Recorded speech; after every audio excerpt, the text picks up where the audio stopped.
I'm a queen of lists. I actually get overwhelmed by the amount of lists that I create because so many thoughts pop in my brain of things to do, things to think about, things to share, which is a constant interruption, but those thoughts have to be put down. But it's not even just that kind of list. It's that in my mind, it becomes the sequence with which to do things. Like if I'm brushing my teeth, it's like, that's going to be 2 minutes. I can go there, put that in the microwave for a minute. Then as I'm there, I can move this there, but I'm not going to open the cabinet to put this in the trash because that's an extra step that I don't really want to do there. And on the way back, I can turn on the printer because after that, I'm going to go to the computer and the printer will be on and I won't have to think about it.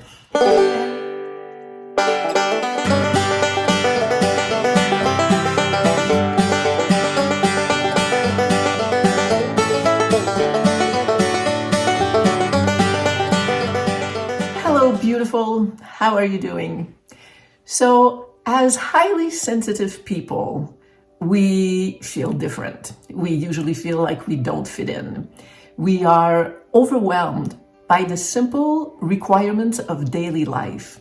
We often wonder why life seems to be so much harder for us than it is for other people.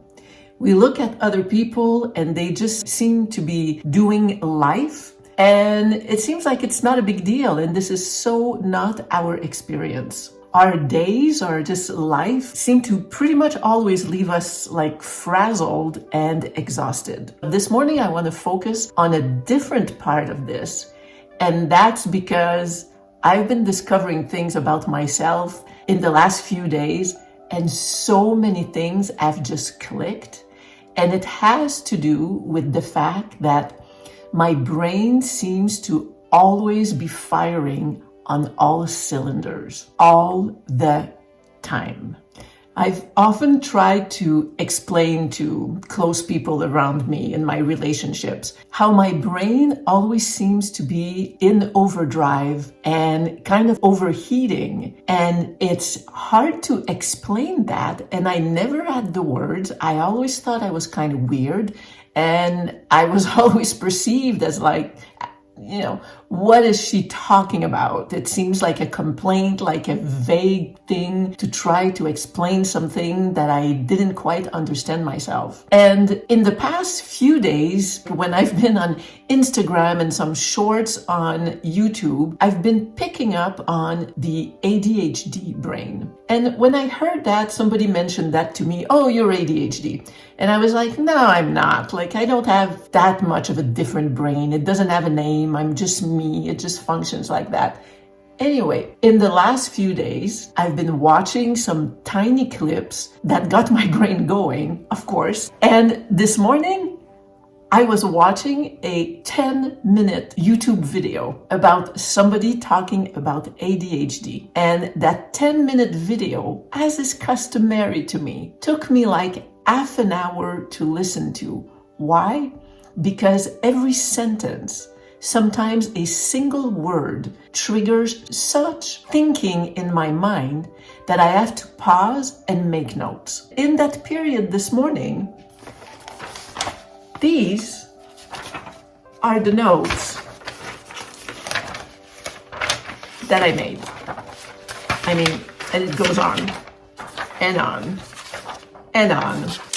And this is how my brain is all the time. I imagine that for a lot of us that are, I prefer to simply say neurodivergent. I don't like the labels. I think they're very limiting. And it can either be a relief or pigeonholed or an identification. And I don't quite like that. It's just that in the last few days, it's under the title of ADHD that I've been triggered. But generally, I just prefer to talk about highly sensitive people because I think that sensitivity is the umbrella that can kind of just hold everything that is neurodivergent. That's the way I see it. This morning through that video, the woman was talking about lists. And that triggered, like the moment I get up in the morning, my brain starts thinking in terms of lists. in terms of things to do. I'm a queen of lists. I actually get overwhelmed by the amount of lists that I create because so many thoughts pop in my brain of things to do, things to think about, things to share, which is a constant interruption, but those thoughts have to be put down. But it's not even just that kind of list. It's that in my mind, it becomes the sequence with which to do things. Like if I'm brushing my teeth, it's like, that's going to be 2 minutes. I can go there, put that in the microwave for a minute. Then as I'm there, I can move this there, but I'm not going to open the cabinet to put this in the trash because that's an extra step that I don't really want to do there. And on the way back, I can turn on the printer because after that, I'm going to go to the computer and the printer will be on and I won't have to think about it. And I don't know if any of you relates to this. I think you do if you have that kind of brain. But it just struck me this morning of being this observer of my brain and beginning to understand it better. Another aspect that I was thinking about is how everything has to be just right. Because of my high sensitivity and perception of a lot of information, things have to be just right in order to be okay. Most neurotypical people, things can be a certain way with, let's say, there is this much play. If it's inside this range, then it just goes unnoticed and life flows. But for us, it's much more narrow and more precise in order for the brain to be soothed. And I realized how that applies in my life and in some things in my past. Like if I think about cooking, I have, maybe many of you have, a very sensitive and delicate palate.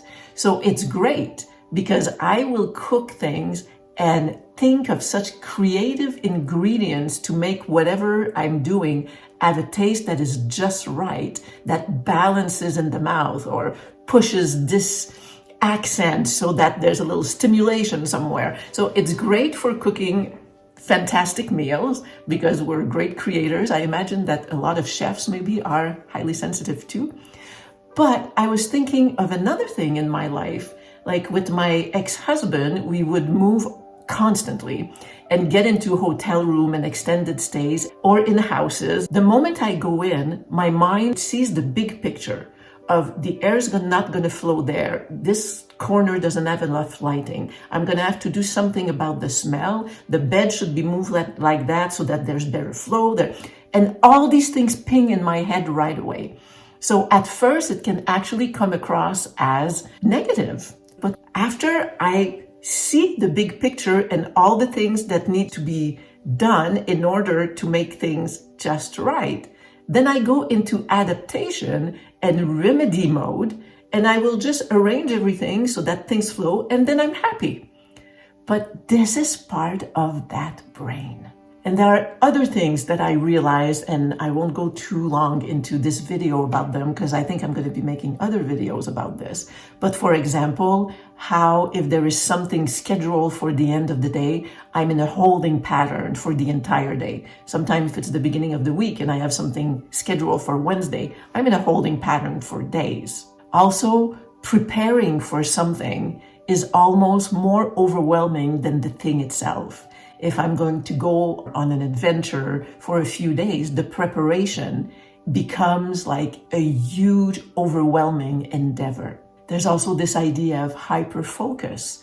If I'm focused on a task and I'm completely dedicated, everything else falls to the wayside because it has to. So the cleaning, eating, doing laundry, doing errands, making calls, everything has to be pushed aside in order for all my attention to bring all it has so that whatever I'm focused on is the best that it can be. And another aspect of that hyperfocus is that we can be great at doing things that we hate doing, things that go against our nature. And that is something that I've done a lot in my life, taking care of administrations and taxes and this and that. And I'm super good at it because I have the ability to think creatively and hyper-focus. But when it goes against our nature, it can also be very destructive. So this is what I wanted to bring up today, under that umbrella of all of us who are neurodivergent. we have a brain that functions differently.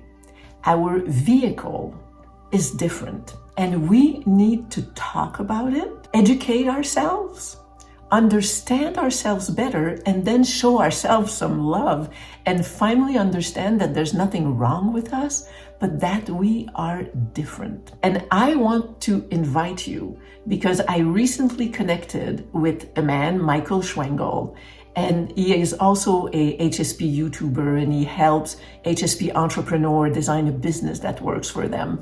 And we are joining together, and we are creating this HSP summit that's going to happen from December 16th to the 20th. I'll put the image right here. It's a free online 5-day event. It's going to be conversations about all these differences that we have and how to support ourselves to move in the world and to release the shame that is associated, and just like connect as a community of supportive people, because we share this and there are so many of us. So I wholeheartedly invite you to go to the site, thehspsummit.com, and register. You'll get all the descriptions in there. But even for me, as we're preparing for that summit, the relief that it is bringing to my life, to my brain, to my heart, to my soul, to be discussing things that I felt all my life with somebody that truly is on the same page and has different input, but we align and connect because we recognize each other. It is so enriching. It brings, like I said, so much relief and peace inside that I am so excited about offering this to you so that we can all come together. So please, I invite you. My God, I said invite you 3 times. I guess I really mean it. Just go to the website, register, and I hope to see you there. And yes, I will be talking about it some more until December 16th. The days are specific on what we'll talk about on those days, and you can see it on the site, and I'll be bringing it up many times until the day of the summit. And probably after, because we're going to recap and go, whew, that was so fantastic. I hope you have a great week, and I hope to see you at the HSP Summit for some fantastic discussions. I love you. Take care of yourself, and know that there is nothing wrong with you. We're in this together. Bye.